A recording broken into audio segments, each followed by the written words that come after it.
Bien, rebonjour à toutes et à tous. Merci à Jean-Christophe Tortora pour cette introduction effectivement sans tabou et avec des propos, je crois, qui ont frappé tout le monde. Peut-être un mot pour illustrer aussi l'intégration de la Tribune Afrique et ce qu'a annoncé Jean-Christophe Tortora tout à l'heure avec ces nouveaux hubs Méditerranée-Afrique. Sachez que, effectivement, tous nos propos, toute cette journée est retransmise en direct sur tous nos sites, sur latribune.fr, mais également sur la Tribune en région Provence-Alpes-Côte d'Azur, mais également sur le site La Tribune Afrique, ce qui nous permet de maximiser le nombre de gens qui pourront nous regarder, le nombre de personnes qui pourront nous regarder à la fois aujourd'hui et dès demain en replay sur nos plateformes. Donc nous nous félicitons. Je crois que nous sommes le seul journal, et je suis très fier de diriger la rédaction d'un journal qui prend cette ligne d'avoir une intégration complète de tous les sujets et d'avoir non pas seulement la Tribune Afrique mise à côté, mais vraiment au centre et au cœur de nos préoccupations, parce que, comme cela a été dit dans la table ronde précédente, l'Europe a besoin de l'Afrique, et l'Afrique a encore besoin de l'Europe, y compris pour ses financements, et c'est tant mieux. Alors, c'est le thème de cette table ronde, quel financement pour le développement des économies africaines et européennes. Nous avons le plaisir de recevoir au centre Géraldine Mauro.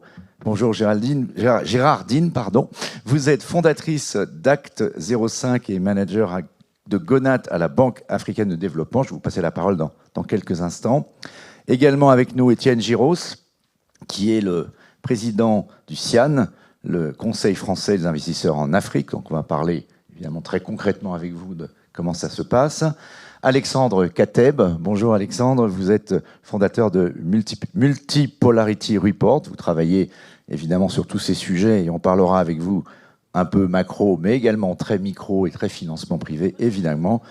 Et enfin, Philippe Corsia, bonjour, vous êtes le président de l'UPE 13, donc c'est le MEDEF, on va dire, de la région, et on va là aussi parler très concrètement de ce qui se passe entre cette région de Marseille notamment, avec l'Afrique, mais également des opportunités pour la France et pour l'Europe. Alors, peut-être commencer par un état des lieux.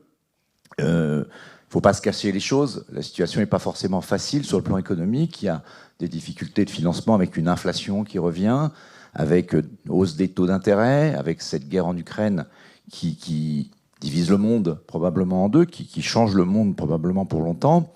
Peut-être, ça serait intéressant, Alexandre Kateb, de commencer avec vous et de vous entendre ensuite les uns les autres sur qu'est-ce qui est en train de changer aujourd'hui en termes de financement pour l'Afrique. Est-ce qu'on a changé de monde? Est-ce qu'il y a plus de difficultés pour trouver des financements, qu'ils soient publics et surtout privés?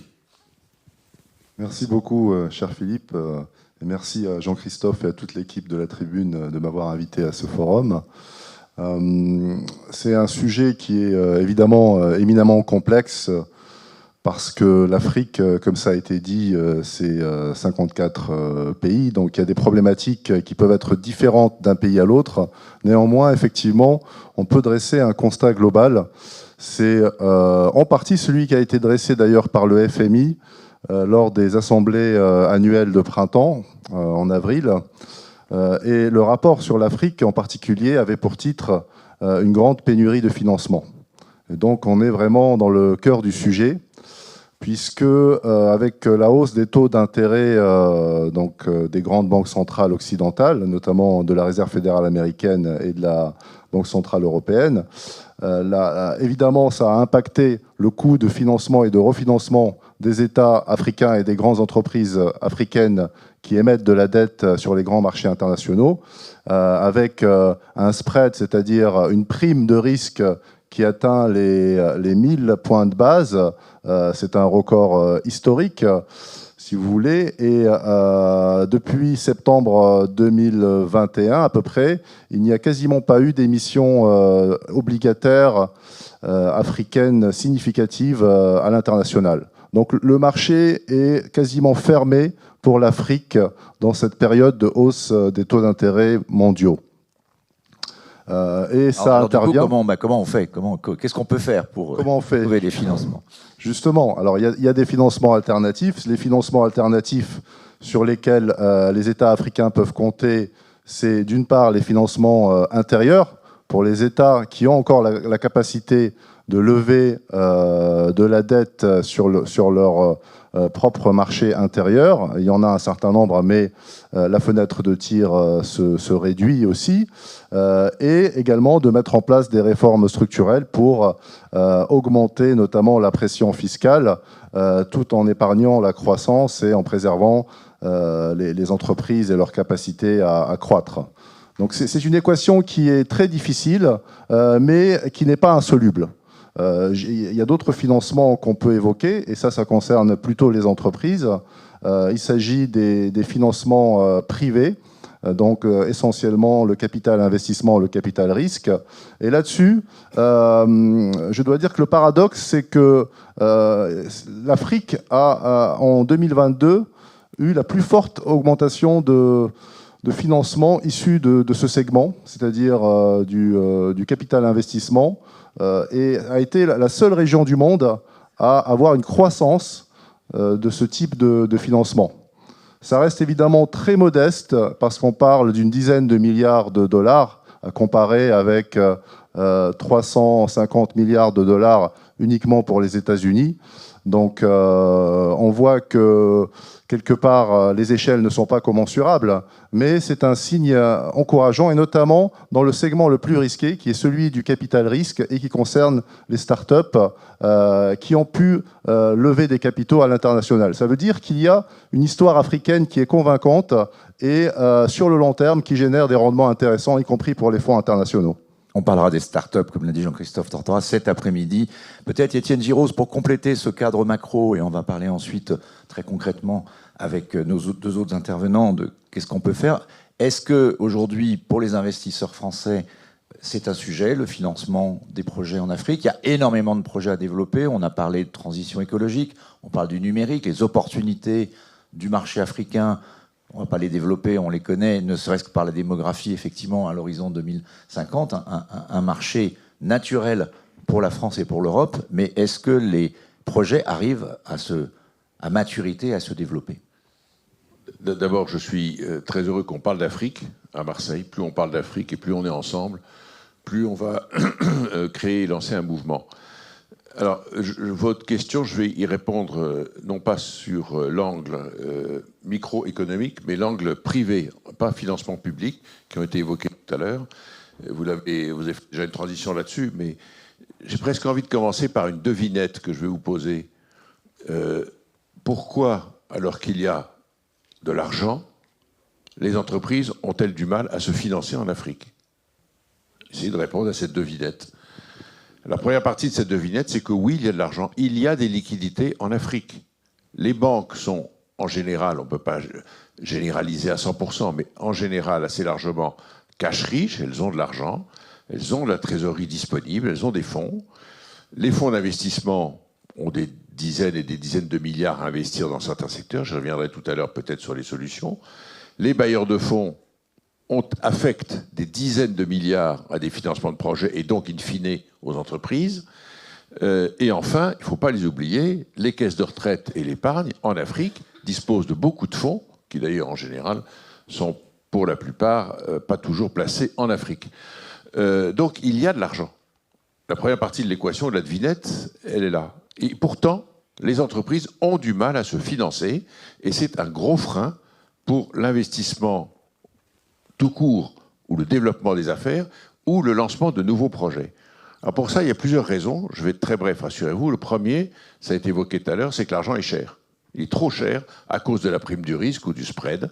Et donc vous savez qu'une entreprise moyenne, une petite entreprise, en Afrique, elle va se financer selon sa taille et la nature de son projet entre 8% et 15 à 16%.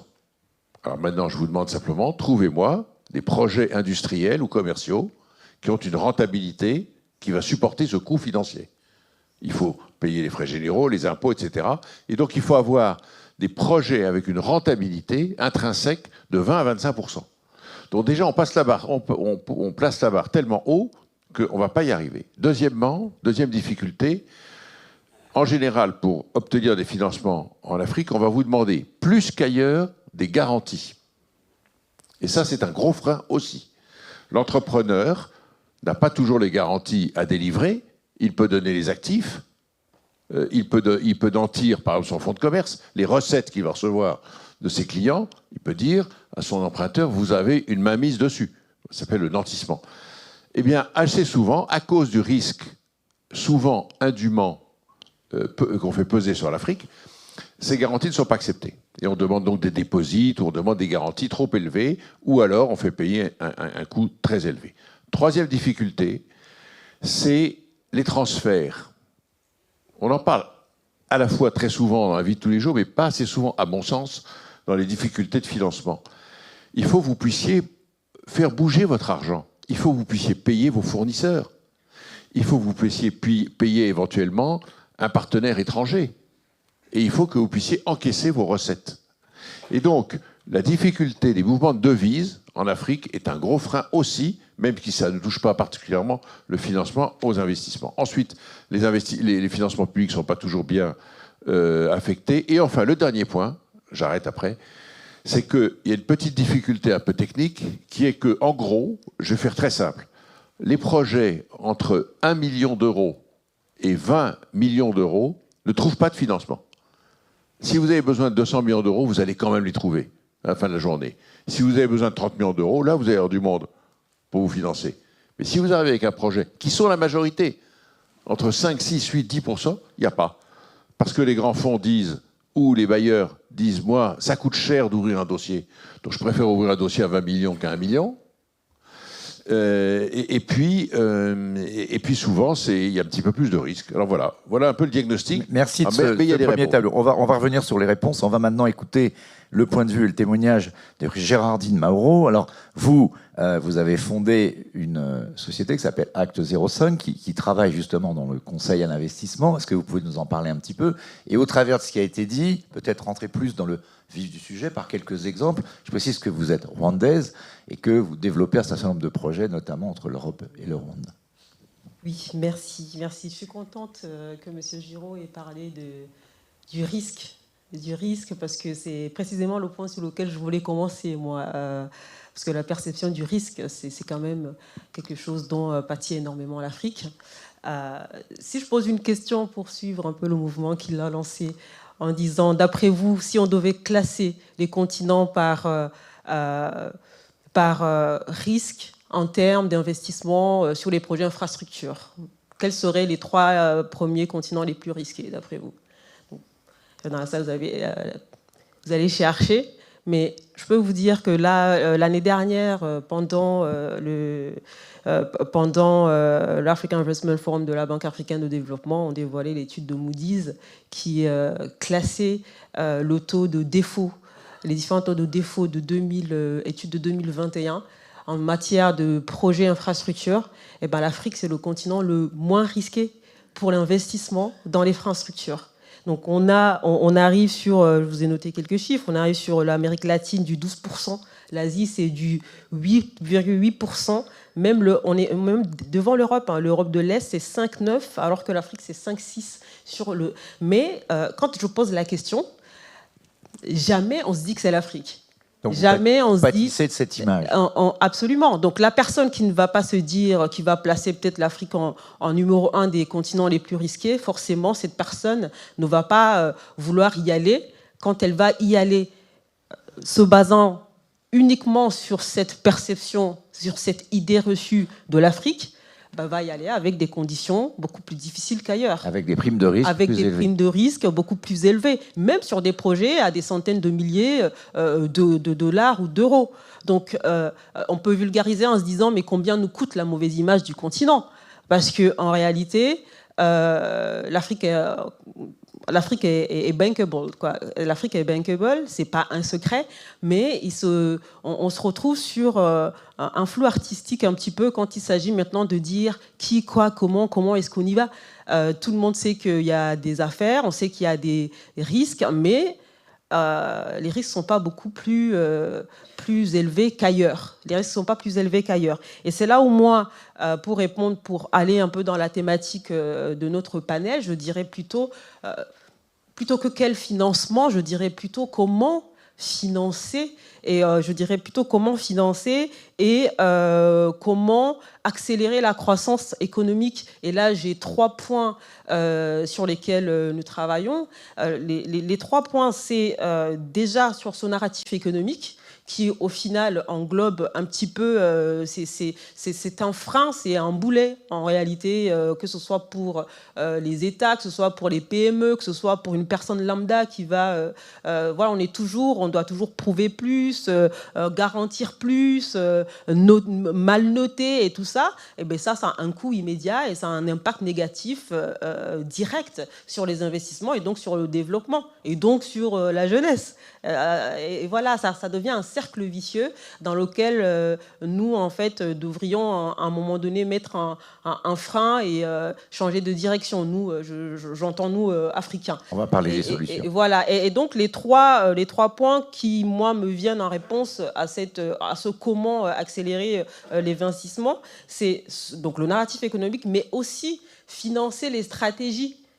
Dans quel financement? C'est le financement. Il n'y a pas un type de financement, mais quel que soit le financement, il devrait financer les stratégies et les plans des pays. C'est-à-dire qu'on se retrouve aussi dans des cas de figure. Par exemple, des plans santé, des plans sectoriels. Les plans nationaux de développement, par exemple. On a des plans nationaux de développement sur 10 ans. Je connais très bien l'OPND de la Côte d'Ivoire, par exemple, sur lequel j'ai eu la chance de travailler un petit peu. Et on regarde le Rwanda. Nous, on a une stratégie nationale qui est toujours sur du long terme. On a terminé avec le Rwanda 2020, avec quand même beaucoup de résultats. Là, on est sur le Rwanda 2050. Donc, il faut vraiment être ferme sur les stratégies, les projets qu'on veut porter, la vision d'un pays pour que les financeurs financent ces stratégies et non pas que les stratégies et les plans s'adaptent aux financeurs. Parce que c'est ce qui se passe. On voit les stratégies et les plans nationaux de développement changer au fur et à mesure qu'un financeur arrive. Donc là, on ne s'en sort pas sur la solidité et la construction des institutions. Et ça, c'est la deuxième chose. Et le troisième point, c'est faciliter le drainage et faciliter l'investissement. Et à Acte 05, ce qu'on fait notamment avec les ambassades ou les agences de promotion d'investissement, c'est de faire des focus secteurs dans le pays, de sorte que les personnes qui cherchent à investir dans ce pays, dans ce secteur précis, sachent quelle est la réglementation, quels sont les incentives pour les pays qui en ont, de vrais incentives où on vous dit, vous venez aujourd'hui dans votre secteur, voici comment ça se passe, etc. Que ce soit l'information soit claire. Parce qu'on peut dire qu'on veut attirer des investisseurs, mais après, si l'investisseur dit OK dans l'import-export, combien ça me coûte à la douane, il n'y a plus personne, il n'y a pas de réponse. Vous voyez, donc ça, ce sont des freins que nous avons, qui sont de réels freins en réalité sur l'investissement. Et l'autre point sur lequel nous agissons, c'est aussi d'essayer de faire en sorte que ces acteurs africains qui arrivent à toucher aussi des canaux qui sont en dehors des canaux diplomatiques qu'ils ont. C'est-à-dire que, par exemple, si je prends le Rwanda, la Namibie ou le Mali, avec qui on avait fait des focus pays en 2020, le Rwanda il n'y a pas très longtemps, les canaux diplomatiques pour promouvoir les opportunités du pays, ça va viser des grandes entreprises en passant par le CIAN, en passant par le MEDEF, la BPI, Business France. Donc là, on touche des grosses entreprises qui sont je m'étais noté, qui sont au nombre d'à peu près 273 dans le secteur privé français en 2021, avec un total d'exportation qui va être sur total d'export à environ 340 milliards en export. Mais on ne va pas toucher les régions, par exemple. On ne va pas toucher les petites entreprises, on ne va pas toucher les PME, les ITE, qui sont beaucoup plus nombreux, individuellement un petit chiffre d'affaires, mais ensemble, donc il y en a environ 146 000 en France, et le total en termes d'export, c'est environ 298 milliards d'exports. Et cela passe complètement à la trappe dans les canaux de nos promotions des opportunités. Et c'est là où on veut justement, je suis content d'être à Marseille, parce que du coup, on touche cela. Excellente transition, Gérardine, pour passer la parole maintenant à Philippe Corsia, puisque vous êtes sur le territoire et vous regardez les dossiers passer dans les deux sens, sud-nord, nord-sud. Quand vous entendez ce qu'a dit Gérardine, vous avez l'impression qu'effectivement, il y a de multiples opportunités qui aujourd'hui ne sont pas suffisamment saisies. Quels sont les obstacles que vous voyez sur le développement. D'abord, merci ces projets. de m'inviter et d'inviter à travers mon intervention le MEDEF, parce que le MEDEF a vraiment une part importante à jouer dans cette relation avec l'Afrique. Et juste un chiffre, sur les 3 derniers mois, depuis le mois de février, 5 voyages ont été organisés avec des chefs d'entreprise pour mieux connaître l'Afrique et faire entendre les difficultés peut-être et les besoins des entreprises françaises à venir s'installer en Afrique. Moi, d'abord, il faut être très clair et il faut le dire, l'Afrique est le pays le plus important pour moi, pour les échanges internationaux. Il faut arrêter de dire on fait un colloque Europe-Afrique ou non, c'est l'Afrique qui est important. Quand vous avez un continent qui représente 18% de la population mondiale, qui a seulement 3% par contre du PIB, il y a tout à faire et il faut qu'on travaille ensemble. Moi, j'ai un attachement particulier avec l'Afrique parce que c'est un pays bienveillant, c'est un pays qui accueille. Un pays continent, 54 pays. Mais... Excusez-moi, c'est un continent de 54 pays. À chaque fois, on le fait, c'est vrai, donc je suis d'accord. Donc c'est un continent bienveillant qui accueille très bien les entreprises. Peut-être ce qui manque dans ce continent, c'est une stabilité. Quand les entreprises s'installent, ils ont besoin de stabilité, ils ont besoin de tranquillité. J'écoutais tout à l'heure un intervenant sur les flux financiers. Effectivement, quand une entreprise investit dans toutes sortes de pays, il a besoin aussi d'avoir un retour sur son investissement. Il crée de la richesse, il crée de la valeur, il crée de l'emploi, mais à un moment, il a besoin d'avoir un investissement en retour. On parlait des transferts tout à l'heure. Les transferts d'argent sont très compliqués. Pour faire revenir l'argent parce qu'ils sont taxés. Et donc, mis à part le fait que l'investissement peut être lourd, ensuite, vous avez des retours sur les investissements qui peuvent être taxés. Donc, il y a des projets importants. Nous sommes ici sur une métropole et sous l'impulsion de la métropole Aix-Marseille, nous avons envie de travailler avec vous. Nous avons aussi une envie forte sur les développements en termes de mobilité, puisque les compagnies aériennes sont en train de créer des vols directs, des hubs, avec Marseille pour pouvoir mieux desservir ce continent. Et donc nous, en tout cas sur les entreprises, on essaye de favoriser ce développement. Il y a de très beaux projets. On a des entreprises sur notre territoire qui sont leaders sur leur cœur d'activité dans ce continent, sur certains pays. Donc on est là, à l'écoute, pour pouvoir faire progresser les choses et faire avancer cette relation entre la France, entre l'Europe et plus particulièrement la France, et si je rentre en plus particulièrement ici, sur cette métropole, avec l'Afrique. Alors peut-être, Géraldine, sur un point qui a été évoqué tout à l'heure, c'est l'innovation. C'est une population jeune, qui est bien formée pour beaucoup d'entre eux. Il y a des opportunités extraordinaires qui sont en train d'arriver. On parle de l'intelligence artificielle. Est-ce que ce sont des projets qui pourraient... on parle beaucoup du leapfrog africain, notamment. Est-ce que ce sont des projets qui pourraient trouver plus facilement des financements? Est-ce que vous voyez arriver une nouvelle génération d'entrepreneurs aussi? Ah oui, non seulement, pas seulement d'entrepreneuses d'ailleurs. Et d'entrepreneuses. Non, pas seulement les financements, les financements. On est au-delà du leapfrogging en Afrique. Moi, je trouve, c'est que le leapfrogging, c'est la technologie qui évidemment fait un saut, mais on a aussi une facilité d'adaptation qui n'a pas encore trouvé son nom, mais qui est incomparable. Et au-delà même des nouvelles technologies, quand on parle d'innovation, c'est-à-dire que certains pays africains sont en avance même sur les réglementations. Et là, on ne nous attend pas sur des thématiques comme ça, parce que sur les 60 dernières années, on a beaucoup copié-collé des réglementations. On a des normes européennes dans beaucoup de pays d'Afrique, même non françaises, dans beaucoup de pays d'Afrique de l'Ouest.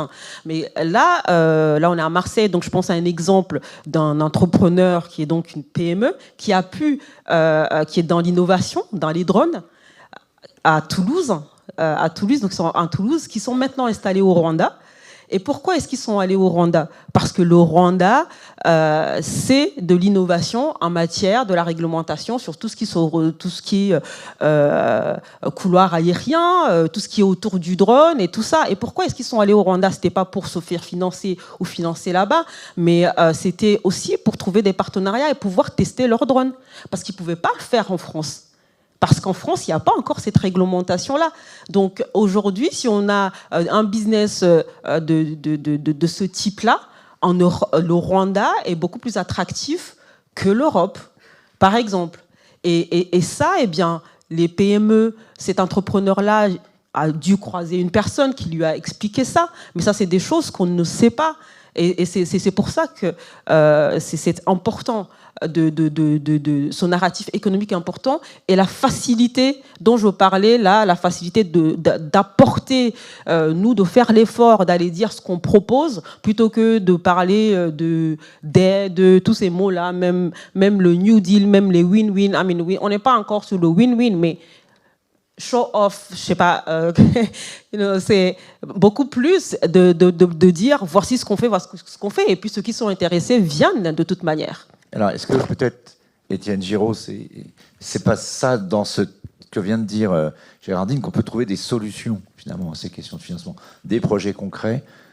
Alors, sur les questions de financement, il existe beaucoup de solutions qui passent en général toutes par délivrer des garanties plus facilement et augmenter les fonds d'amorçage et de donner des fonds pour que les affaires démarrent. Si vous permettez, parmi plein de solutions, on n'a pas le temps d'en aborder 57. On va en prendre 2-3. On va en prendre 3.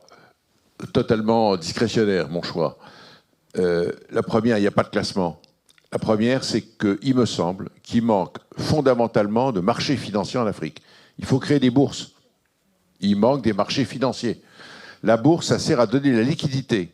Comment voulez-vous attirer un investisseur pour prendre 10, 20, 30% d'un capital d'une entreprise s'il ne sait pas comment il va sortir, si un jour il a envie de sortir? La bourse, ça sert à ça. Ça sert à attirer les fonds, et j'ai dit tout à l'heure qu'il y avait des liquidités. Donc, et ça sert aussi à rendre liquide un investissement et donc à insister à venir. Donc, première solution, les bourses. Deuxième idée, sans doute, faire une petite révolution dans les fonds d'investissement et les fonds de capital risque. Je suis frappé du fait que et ici, il y a notamment M. Zinsou, on en parlera avec lui, qui est là, donc il va peut-être me contredire, mais quand même, moi je connais beaucoup de fonds qui sont au fond assez rigides. D'abord dans leur structure, quelquefois dans leur statut. Ils sont orientés vers 2, 3 ou 4 secteurs économiques, ils n'ont pas le droit d'en sortir. Et ensuite, ils sont orientés vers des secteurs géographiques. Par exemple, il y en a qui n'ont pas le droit d'aller en Afrique. Il y en a d'autres qui ont sélectionné 4 ou 5 pays. Et c'est assez rigide. Et donc, quand une belle affaire se présente, quand un beau projet se présente, eh bien, quelquefois, le fonds dit « je ne peux pas y aller parce que ça n'entre pas dans ma stratégie ». Et puis, la troisième et dernière idée, c'est ça va être très court, ça, orienter une petite partie de l'aide publique au développement, des fonds publics, directement vers le secteur privé. Cesser la relation unique et permanente, fonds d'aide publique au développement et institutions publiques. Après, ça dégouline vers les entreprises, mais ça ne va pas directement vers les entreprises. Et pour ça, ça permettrait de faire appel aux projets des entreprises et non pas au programme des pays. Faisant appel aux projets, et quand ils sont bons, on les finance directement avec de l'argent public. Ça, c'est iconoclaste. 3 idées. Et je me fais détester avec ça. Pas du tout. 3 idées, en tout cas concrètes, d'Étienne Giraud. Luciane applaudit dans la salle.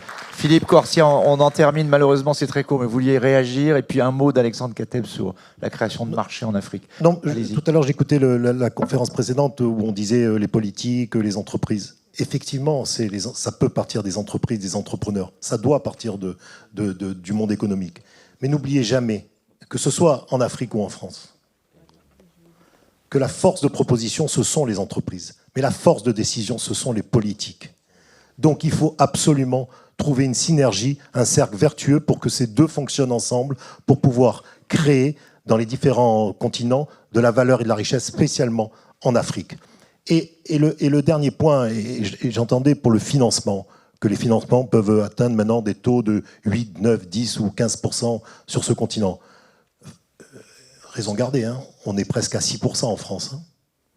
Ça, on a oublié. Mais actuellement, on est entre du financement. A changé, ça c'est sûr. La donne a changé. Nous étions il y a quelque temps à 1,5, 2. Nous sommes à près de 6% maintenant. Donc il n'y a plus autant d'écart que ce qu'il pouvait y avoir.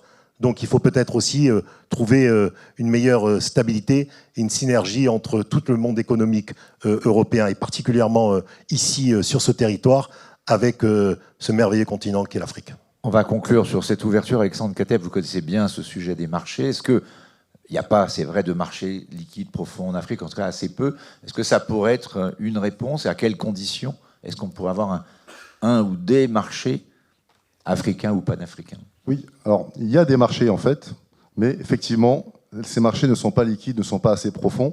Pourquoi? Parce qu'il y en a peut-être trop, en fait, paradoxalement, et qu'il en faudrait peut-être moins, mais qui soient consolidés, qui soient connectés à l'échelle continentale et créer des places vraiment qui aient une masse systémique, oui. une masse financière systémique et qui permettent d'attirer la liquidité, à la fois de drainer la liquidité intérieure du continent africain qui existe et qui n'est pas aujourd'hui véhiculée vers ces marchés, et à la fois d'attirer les investisseurs issus du monde entier en identifiant comme ça des places de référence au-delà de la place de Johannesburg qui est très tournée sur elle-même et sur les pays voisins.